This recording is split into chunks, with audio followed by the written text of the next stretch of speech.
Welcome to my YouTube channel. My name is Caley, and if you're watching this, it means that you are watching a series that is specifically about my first foray into the real estate market here in Canada. It's going to be about income and investment property. So if that's something that interests you, make sure you hit the subscribe button below. Also, this is my first time ever doing a true series on YouTube, so I would really appreciate it if you want to leave some comments below. I would love to engage with you all, and here we go. Super exciting stuff. So basically, I have been wanting to buy a property since I could remember. I've been super interested in real estate, not only just like the interior design and design side of it, but also just the industry in general. And so I've been in a couple situations before where I was super close to getting a property, and unfortunately for various reasons, certain things didn't go through.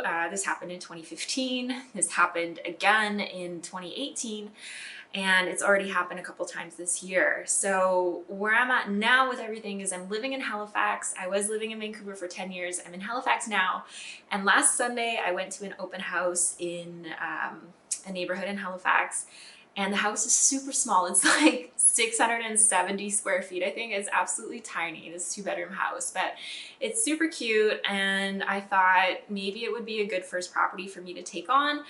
So I went to the open house and I loved it. I loved the property. I had a really good feeling when I walked in. I was like, okay, if I'm gonna do this, this feels right. Like, it felt really good.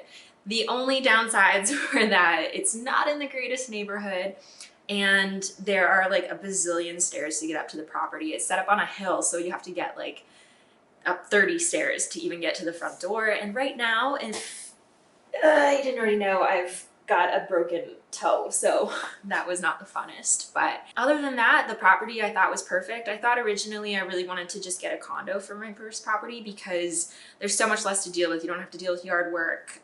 You don't have to deal with, ice and snow and all kinds of other things that come with owning a house. So this was a bit surprising to me that I went to this open house and really loved it. And it was within my budget as well. So it was actually only listed for $199,000 Canadian.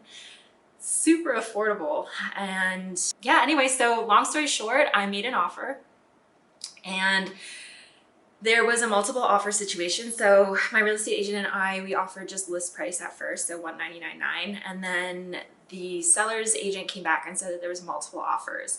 And in that situation, they generally give you an opportunity to come back with your best and final. You have to put like what your absolute max is, and it has to be your best shot. So we did that, and I came back at $215,500, so almost $16,000 over ask.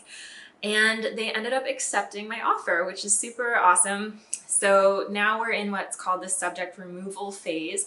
So when you make an offer on a property, it's usually a good idea to make it subject to a bunch of different conditions. So it's subject to property inspection, it's subject to me being able to obtain financing, and a couple of other things. So this phase right now is super crucial. This is kind of where things have gone awry in the past before. I've gotten to this part and then certain things haven't checked out. So right now I'm in the approval stage for a mortgage. I've contacted a lawyer to kind of go over the documents, and property inspections are about to happen as well. I'm kind of nervous, I'm not gonna lie, because I thought it would be super easy for me to get a mortgage. Like, I have a decent income. I am self-employed, but it's relatively stable. I've been self-employed now for 2.5 years. But what happened is I wanted to go through a mortgage brokerage that has access to a whole bunch of different rates.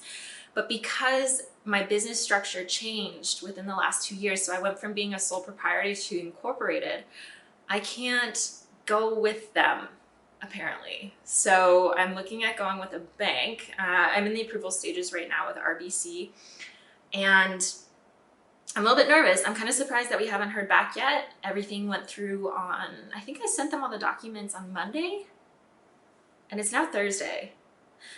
Subject removal is on Wednesday, so we're less than a week away. So basically, if this doesn't come through, I either have to proceed and maybe go with like a B lender, which means I'm going to be paying a higher rate and all kinds of other stuff, or I have to back out.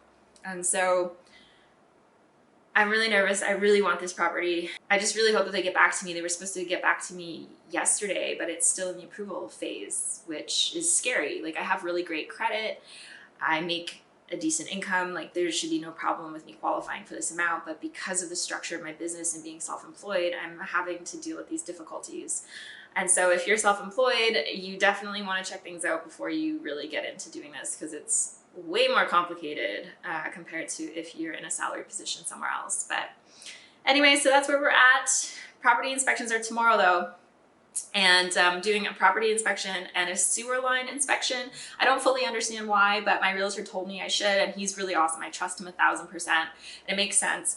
But these inspections are costing me about $800 in total, I think, or $700 in total. So the thing is, if I don't get my mortgage approved by inspection time tomorrow, and then I shell out like $700 on the inspections, and then the mortgage people, RBC, comes back and says I'm not approved, I could get screwed and just waste $700. It's like the wild, wild west out there in the real estate industry. So I'm happy to take you along, and I hope you stick with me through this. There's gonna be a lot of frustration, I'm sure. There's gonna be a lot of joy. There's gonna be a lot of learning, and hopefully it makes for good entertainment for you. So here we go.